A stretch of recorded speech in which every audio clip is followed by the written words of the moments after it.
Bien-aimés, bonjour. Ce matin, c'est une alerte à la grammaire. Alerte à la grammaire. Bien-aimés, nous avons constaté depuis un certain temps que le français est massacré, que l'orthographe est massacrée. Et comment donc? C'est à travers les réseaux sociaux. Beaucoup de gens ne savent plus écrire parce que tout simplement, ils sont en train d'abréger.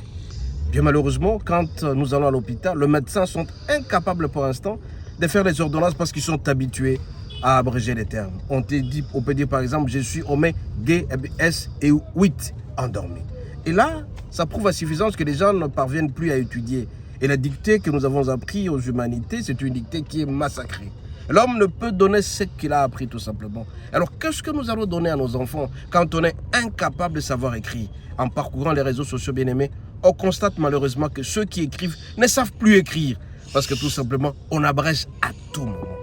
Un médecin, au lieu de faire une ordonnance, il ne sait plus écrire. Et quand il envoie chez un pharmacien, le pharmacien est incapable de déchiffrer ce qui lui a été adressé par le médecin. Alors faisons attention, bien-aimés. Alerte. On ne peut donner ce qu'on a reçu. Qu'est-ce que vous allez donner à vos enfants, bien-aimés? Qu'est-ce que vous allez laisser à vos enfants? Parce qu'à l'école, c'est la dictée. À un certain moment, le français, on ne sait plus l'écrire parce que tout simplement, on se fie aux réseaux sociaux. Bien-aimés, faites attention à ce que vous faites. Vous devez apprendre à vos enfants à écrire correctement le français. Vous aussi, bien-aimés, ça s'appelle aimer son pays. Christ a posé la question à Pierre, est-ce que tu m'aimes vraiment? 3 fois.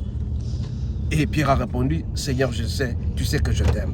Toi aussi, on te pose la question, est-ce que tu aimes ton pays? Si tu aimes ton pays, tu ne peux plus continuer à abréger les termes comme ça parce que tes enfants seront incapables de faire une demande d'emploi. On ne peut jamais faire une demande d'emploi avec des abréviations. On ne peut jamais faire une ordonnance avec des abréviations. Ça s'appelle massacre de français. Et on sera incapable d'écrire. Et voilà, l'avenir de la nation est hypothéqué. Raison pour laquelle ce matin, je vous dis tout simplement, il faut faire attention. Notre pays, c'est un pays qui doit prospérer. On ne sait pas prospérer si on ne sait pas écrire, bien aimé. C'est très dangereux. À ce moment-là, nous sommes en train de nous tuer nous-mêmes et nous tuons nos enfants. Quel est l'avenir de nos enfants? Pour l'instant, les enfants ont des téléphones, les enfants ont des iPads, ils ont des tablettes parce que tout simplement, ils doivent lire et écouter. Mais ils ne savent pas écrire. Toi, mon bien-aimé, quand tu es médecin, fais attention à ce que tu fais. Tu risques de tuer beaucoup de gens parce que tu es incapable d'écrire. Aussi, le professeur, quand tu es en train d'enseigner, au tableau, qu'est-ce que tu écris? Tu mets des abréviations? Et alors, quid de la dictée que nous avons appris à l'école? Bien-aimé, ce matin, juste une alerte. Je vous demanderai tout simplement, bien-aimé, de faire attention. Le Seigneur est méticuleux. Le Seigneur, c'est un homme droit. Il veut à ce que vous puissiez écrire correctement le français. N'abrégez plus jamais. Comment voulez-vous quelqu'un qui écrit « on m'a dit » Il écrit « on m'a dit ». Et c'est un universitaire. Parce que tout simplement, il ne sait plus lire et écrire. Et faisons attention à cela, bien-aimé.